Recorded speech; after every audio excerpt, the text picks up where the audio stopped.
예수님의 하나님 나라는 그런 나라가 아니에요. 과거에 10번 중에 9번 그랬어? 지금도 그래? 그러나 내일은 은총의 새날이야. 이렇게 말할 수 있는 믿음을 가진 사람들의 나라. 그리고 타인을 그런 눈으로 바라볼 수 있는 사람들의 나라. 그런 나라가 하나님 나라예요.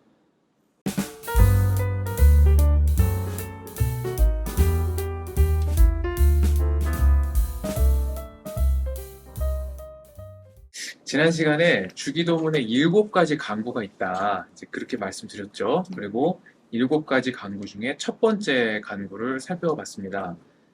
처음에 3번의 간구가 있고, 그 다음에 이어지는 나중 4개의 간구가 있다. 그렇게 말씀드렸죠. 처음 3개의 간구는 우리의 마음가짐, 그죠? 하나님 앞에서 행해야 할 바른 길에 대해서 가르쳐 주고 계시고, 또 이 바른 길에 대한 우리의 어떤 삶의 태도에 대해서 알려주고 계시는 간구가 처음 3개의 간구다. 그랬습니다. 그리고 이제 이어서 나오는 나머지 4개의 간구는 그야말로 하나님께서 우리에게 행해 주시기를 청원하는 기도의 내용이라고 말씀드렸죠. 그래서 그 기도는 어디서부터입니까? 일용할 양식을 주시옵고 우리 죄를 사하여 주시옵고 시험에 들게 하지 마시옵고 악에서 구하시옵소서. 이 4가지 간구가 우리 하나님께서 우리에게 행해 주시기를 청원하는 기도의 내용이라고 말씀드렸습니다. 그래서 7가지 간구가 있는데 이제 처음 3개의 간구 중에 오늘은 2번째 간구를 살펴보는 날이죠. 나라가 임하시오며 하는 간구입니다. 누가복음을 한번 보실까요? 누가복음 17장 20절 말씀이에요. 바리새파 사람들이 하나님의 나라가 언제 오느냐고 물으니 예수께서 그들에게 대답을 하셨다. 하나님의 나라는 눈으로 볼 수 있는 모습으로 오지 않는다. 또 보아라 여기에 있다. 또는 저기에 있다 하고 말할 수도 없다. 보아라 하나님의 나라는 너희 가운데 있다. 네, 아멘. 자, 하나님의 나라가 언제 오느냐 이렇게 묻는 바리새파 사람들에게 예수님이 하신 말씀이죠. 그러니까 하나님의 나라라는 것이 도대체 언제 옵니까? 이렇게 바리새파 사람들이 예수님에게 물었어요. 그랬더니 예수님이 대답을 하셨는데 3가지의 특징을 여기서 말씀하셨죠. 하나는 하나님의 나라는 눈으로 볼 수 있는 모습으로 오지 않는다. 그렇게 말씀하셨죠. 눈으로 볼 수 있는 모습으로 오지 않는다. 그 다음에 또 하나는 보아라 여기에 있다 또는 저기에 있다 하고 말할 수도 없다 그렇습니다.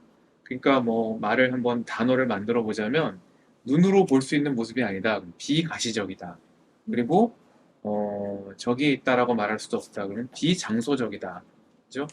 그 부정이 아니고 그 장소에 국한되지 않는다는 얘기죠. 장소에 임하시는 나라죠. 하나님의 사람들이 있는 곳이 하나님의 나라일 겁니다. 그러나 여기에 있다 저기에 있다라는 특정한 장소로 한계 지을 수 없는 그런 비장소성을 가지고 있다는 거고 또 하나님의 나라를 눈으로 볼 수 있는 모습으로 오지 않는다. 그렇게 말씀하셨다는 점에서 비가시적이다. 우리가 하나님이 어디에 계신지 알 수 있는 그런 장소들 있잖아요. 그런 때가 있고 하나님이 여기에 계시는구나 라고 우리가 느낄 수 있을 만한 그런 때가 있습니다만은 이렇게 눈으로 볼 수 있는 모습으로 오는 것은 아니다 그랬습니다. 그러면서 이제 예수님 뭐라고 말씀하셨냐? 하나님의 나라는 너희 가운데에 있다 그렇게 말씀하셨습니다. 자, 근데 이 말씀이 지금 바리새파 사람들에게 하신 말씀이에요. 그러니까 바리새파 사람들에게 하신 말씀인데 바리새파 사람들은 우리가 아는 것처럼 굉장히 충실한 사람들이죠. 종교적인 율법 또 신앙생활에 열심에 있어서 누구에게 뒤지지 않는 그런 사람들이 바리새파 사람들인데 예수님은 이 바리새파 사람들에게 하나님의 나라가 너희 가운데 있다. 지금 나와 함께 있는 이곳에 하나님의 나라가 있다. 그렇게 말씀하셨어요. 그래서 오늘은 이 말씀의 의미를 가지고 조금 깊이 이야기를 해보려고 합니다. 도대체 우리 가운데 있다, 너희 가운데 있다라고 말씀하셨을 때 그거는 어떤 의미인가? 그저 자족하는 삶을 살라는 의미인가? 아니면은 뭐 마음의 평화를 누리고 사는 그곳이 하나님 나라다 그런 뜻인가? 하나님 나라가 너희 가운데 있다라는 게 어떤 의미인지를 한번 오늘 살펴보려고 합니다. 나라로 번역됐잖아요. 나라가 임하시오며 그랬잖아요. 나라 하면 여러분들 뭐가 생각나세요? 우선 국가? 국가가 생각나시죠? 나라 그럼 우리나라 만세 할 때 뭐 그런 나라가 생각나시죠? 또 뭐가 생각나세요? 나라 그러면 뭐 국가가 생각나요. 우리나라 사람들에게 뭐 현대 사회 사람들에게 나라 그러면 나라, 우리나라, 한국, 대한민국 이런 개념들이 자유롭게 연상이 되죠. 그런데 이 성경에서 나라라고 번역되는 말의 자리는요 조금 달라요. 오늘 그걸 좀 살펴보려고 할 텐데 자, 이 나라라고 번역된 말의 히브리어는요 말쿠트라는 히브리어 낱말을 사용하고 있어요. 말쿠트라는 낱말을 사용하고 있고 예수님이 사용하신 말씀은 아람어인데 이 아람어에서는 말쿠타라는 낱말로 이 하나님의 나라를 이야기합니다. 그래서 말쿠트, 말쿠타 이런 낱말들이 원래 히브리어 성경에 기록되어 있고 예수님이 사용하신 아람어의 이 나라에 해당하는 낱말들이에요. 근데 이제 신약 성경은 헬라어로 기록이 되어 있잖아요. 근데 헬라어의 나라는 어떤 낱말로 기록이 되어 있냐? 바실레이아라는 낱말로 기록이 되어 있어요. 이 바실레이아라는 것이 신약 성경에서 이야기하는 하나님의 나라라고 할 때 그 나라입니다. 근데 이 바실레이아를 영어로 번역하면서 뭐가 됐어요? 킹덤이 됐어요. 그 바실레이아에서 킹덤으로 번역되는 과정에서 의미의 변용이 일어나게 돼요. 킹덤 그러면 우리가 뭘 생각하죠? 킹덤이 무슨 뜻이죠? 왕국이에요. 그죠? 왕국, 왕조. 왕이 통치하는 나라가 왕국이죠. 그래서 이 킹덤이라는 낱말의 번역에서 우리가 국가라는 것을 자연스럽게 생각을 하게 되면서 하나님의 나라는 국가다라는 생각을 우리가 상식적으로 갖게 된 겁니다. 그런데 이 성경의 의미를 천천히 살펴보면은 하나님이 통치하시는 나라는요, 국가가 아니에요. 여기에서부터 이제 오늘 우리가 이야기하는 내용을 시작해 보려고 합니다. 국가가 아니고 이 왕국이다, 바실레이아다라고 말할 때는 하나님의 통치를 의미하는 거예요. 하나님의 통치를 의미한다. 영어에서는 이제 킹덤이라기보다는 reigning이라는 단어 있죠. 그 reigning이라는 단어가 더 이 바실레아에 적합한 번역어다라고 많은 학자들이 이야기하고 있어요. 그러니까 통치 지역에서 통치가 이루어지는 방식, 그거를 말하는 낱말이 바실레이아다. 그것이 하나님의 나라의 의미다라는 거예요. 근데 성경에서 이 바실레이아라는 낱말을 사용하는 이유는 예수님 당시의 통치자는 누구였죠? 로마 황제잖아요. 그리고 통치의 어떤 제도나 그 형식은 로마 제국이 그 주도권을 쥐고 있었죠. 그러니까 사람들이 통치자다 그러면 누구를 떠올리냐 하면은 로마의 황제를 떠올리는 거예요. 근데 예수님이 하나님의 나라라고 말씀하셨을 때는 로마 황제가 통치하는 나라가 아니라 하나님의 통치가 이루어지는 세상에 대해서 말씀하신 거예요. 그러니까 나라가 임하시오며 라고 기도할 때 이 기도 속에는 어떤 의미가 담겨 있냐? 너희들 한번 생각해 봐. 로마의 황제가 아니고 하늘에 계신 우리 아버지가 통치하시는 나라, 하늘에 계신 우리 아버지가 통치하시는 장소는 어떤 곳일지 한번 생각해 봐. 그런 의미가 여기에 담겨 있는 거예요. 어렵지 않죠? 그러니까 이 하나님의 나라라는 사람들이 이제 알았어요. 로마의 황제들이 어떻게 권력을 쥐었고 이 사람들이 자기의 권력을 유지하기 위해서 얼마나 많은 암투를 벌이고 모함을 일으켜서 상대방을 정적을 제거하고 그러면서 이 힘으로 평화를 유지하고 있는지에 대해서 사람들이 너무나 잘 알고 있었어요. 근데 그런 상황 속에서 예수님은 그러한 황제의 통치가 아니고 하나님의 통치. 근데 하나님은 어떤 하나님이라고 우리가 지난 시간에 배웠습니까? 하늘에 계신 우리 아버지. 그죠? 하늘에 계신 우리 아버지께서 통치하시는 나라가 이게 로마의 황제가 통치하는 나라와 어떻게 다른지 그것에 대해서 말씀하고 계시는 거예요. 그러니까 이 기도를 우리가 바칠 때는 뭐 국가에 대한 생각을 가지고 국가의 통치자가 누가 되게 해주세요. 이런 거는 완전히 초점을 벗어난 얘기예요.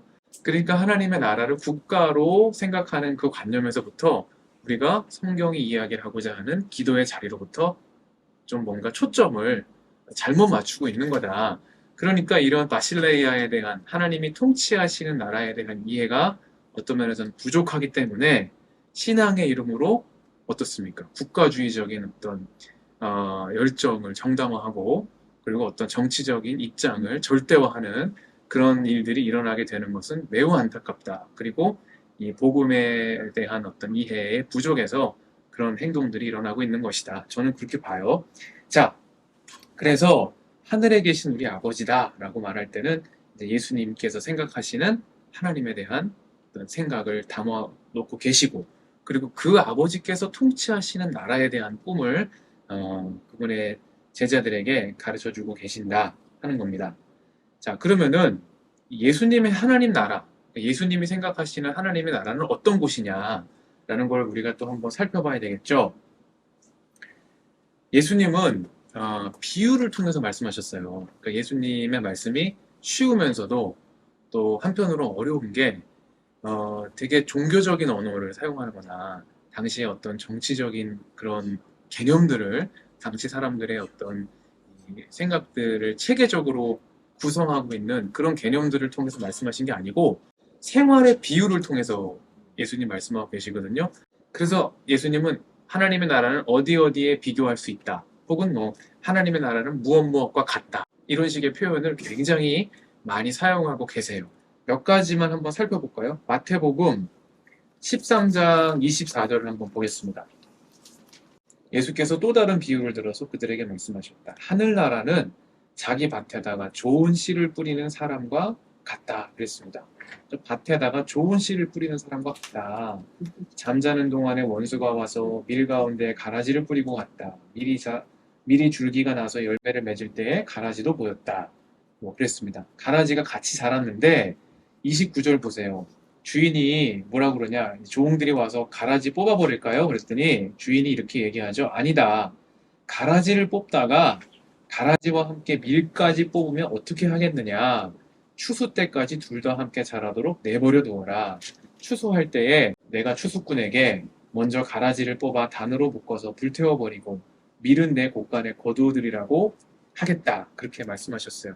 그러니까 밀과 가라지를 예수님은 추수 때까지 같이 키우는 이런 일들에 대해서 말씀하고 계시는 거예요.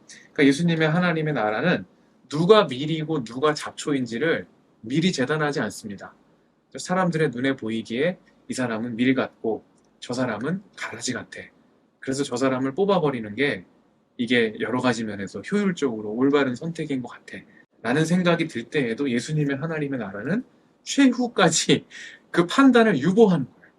그 최후까지 그 판단을 유보하면서 이런 일들은 우리가 결정하는 게 아니다. 하나님의 종들, 부름받은 사람들이 결정하는 것이 아니고 마지막 날까지 유보되는 거고 우리의 일은 뭐냐? 이러한 악이 자행되는 동안에도 가라지 같은 것들이 함께 자라는 것처럼 보이는 이런 세상 속에서도 선한 일에 힘쓰라. 그렇죠? 생명을 기르는 일에 힘쓰는 것이 우리에게 맡겨주신 역할이다. 라는 것을 이제 이런 비유를 통해서 우리가 살펴볼 수 있어요. 또 계속해서 보겠습니다. 마태복음 13장 44절에서 50절까지 말씀인데 이거는 누가 한번 읽어주세요. 하늘나라는 밭에 숨겨놓은 보물과 같다. 어떤 사람이 그것을 발견하며 제자리에 숨겨두고 기뻐하며 집에 들어가서는 가진 것을 다 팔아서 그 밭을 산다. 또 하늘나라는 좋은 진주를 구하는 상인과 같다. 그가 값진 진주 하나를 발견하면 가서 가진 것을 다 팔아서 그것을 산다. 또 하늘나라는 바다에 그물을 건져서 온갖 곡물과 고기를 잡아 올린 것과 같다. 그물이 가득 차면 해변에 끌어올려놓고 앉아서 좋은 것들을 그릇에 담고 나쁜 것들은 내버린다. 세상 끝날에도 이렇게 할 것이다. 천사들이 와서 의인들 사이에서 악한 자들을 가려내서 그들을 불 알궁에 쳐넣을 것이니 그들은 거기서 울며 이를 갈 것이다. 네, 세 가지 비유인데 하나님의 나라는 무엇과 같다 이러면서 예수님이 세 가지 비유를 들어서 말씀하셨죠. 하나는 밭에 숨겨놓은 보물과 같다. 밭에 숨겨놓은 보물과 같다 그랬어요. 그러니까 이거는 농사 짓는 사람들이 밭에서 맨날 일하잖아요. 밭에서 일하다가 어느 날 보물을 발견했다고 생각해 보세요. 얼마나 횡재한 겁니까? 하나님의 나라는 밭에 숨겨놓은 보물과 같다. 그러니까 이거는 이제 농사 짓는 사람들의 눈으로 하나님 나라를 설명하신 거예요. 또 하나는 하나님의 나라는 뭐랑 같다 그러셨어요? 좋은 진주를 구하는 상인과 같다. 이 상인, 이제 장사하는 사람에게는 좋은 물건을 구해서 많은 이윤을 남기는 것이 즐거운 일이고 보람된 일이잖아요. 그러니까 장사하는 사람들의 입장에서 좋은 진주를 구하는 상인과 같다. 그랬습니다. 또 바다에 그물을 던져서 온갖 고기를 잡아 올리는 것과 같다. 이번에는 또 어부의 눈높이에서 하나님의 나라는 좋은 고기를 잘 잡아 올리는 거랑 같다. 그러셨어요. 근데 밭에 좋은 것만 있는 거 아니고 나쁜 것도 같이 있는 거고, 또 이제 상인들이 물건을 구할 때 좋은 물건만 구할 수 있는 것도 아니고, 또 물고기를 우리가 잡는다고 할 때 그물 속에 우리가 원하는 물고기만 들어오는 것도 아니잖아요.